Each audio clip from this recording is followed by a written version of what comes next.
Hello, my name is Renee Belinda Cooper. I am a recovering survivor of child sexual assaults by the neighbor. I am here starting Voice Finders, a program to help raise awareness and understanding behind our silence.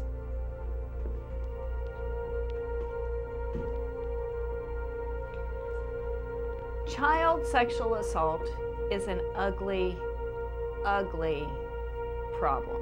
I know that we don't like to talk about it. We don't like to think that it happens, but it happens way, way, way too often. It happens in homes where there are no abusers in the home.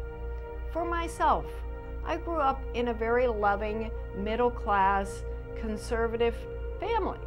There were no abusers in my home, but my brother had a best friend, and the best friend was allowed to come over to our house. In that process, the best friend gets access to me. So therefore, the abuser does not need to live in the home. You just need to make that child available to somebody that may abuse them. And unfortunately, some people will. So I want to help raise awareness and understanding so that parents can help keep their children safe. There is so much going on behind the silence and the confusion and the trauma that it causes on us that we need to bridge this gap in understanding. We need to open up the truth and solve the problem. You know, we don't solve a problem like this by looking away or by pretending it doesn't happen. We solve a problem like this by looking at exactly what it is. We talk to people that have gone through it on our side. You know, we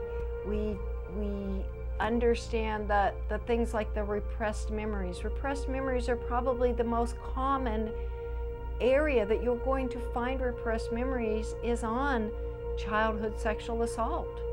And it's an ugly word and it's an ugly description, but it gets you right there. Another one is, use the abbreviation, CSA, childhood sexual assault, childhood sexual abuse. Either side, get used to saying it, because the way to solve this problem is not to keep silent about it. The way to solve this problem is to talk about it and bring it out in the open. Because unfortunately, I believe that rapists and abusers understand more than parents do. And that's a dangerous combination. They understand that the victim of a sexual assault will feel the shame, that they will oftentimes try to have the blame. And the abusers will frequently put that blame right there for them. You know, oh, it was your fault. You were asking for it. You know, you were rubbing against me. This was a 4-year-old child. You know, a child doesn't ask to be raped. There's nothing that a child or a person can do to be asked to be raped. So, you know, we need to, as a culture, take that completely out of the equation because it doesn't belong there. I don't know how it got there in the first place, but it really, really doesn't belong there, and it doesn't help us solve this problem. Okay, the way that I'm going to hope to aim to solve this problem is, first, I want you to understand from our side what happens behind our silence. Why is it that we don't tell? You know, why is it that it comes up so frequently as an adult? You know, which has a lot to do with the repressed memories, but it also has a lot to do with the way that it is handled in our society and the way that it is handled in our own home. The shame of sexual assault is worn more by the person that was assaulted than by the one that did the assaulting. We have more shame than they do.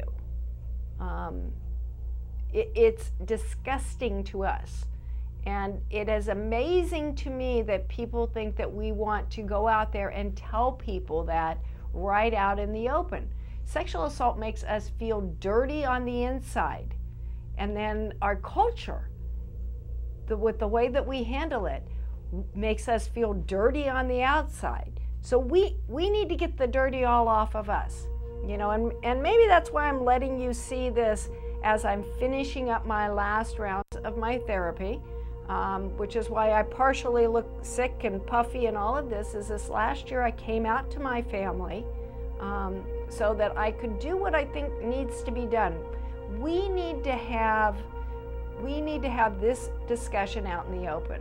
You know, just like Susan B. Komen for the cure, maybe we need a name. If we need a name to help push this cause, you can use my name. You can use my name. You can use my face. My name is Renee Belinda Cooper. You can use my full name. I would like to see these numbers drop dramatically. They were the same as when I was a girl. It was 1 in 3 girls then, 1 in 3 girls now. You know, if I'm going to err, by the way, on the numbers that I'm bringing in, I'm going to be more conservative on the side of the child. Okay, so if other numbers will say 1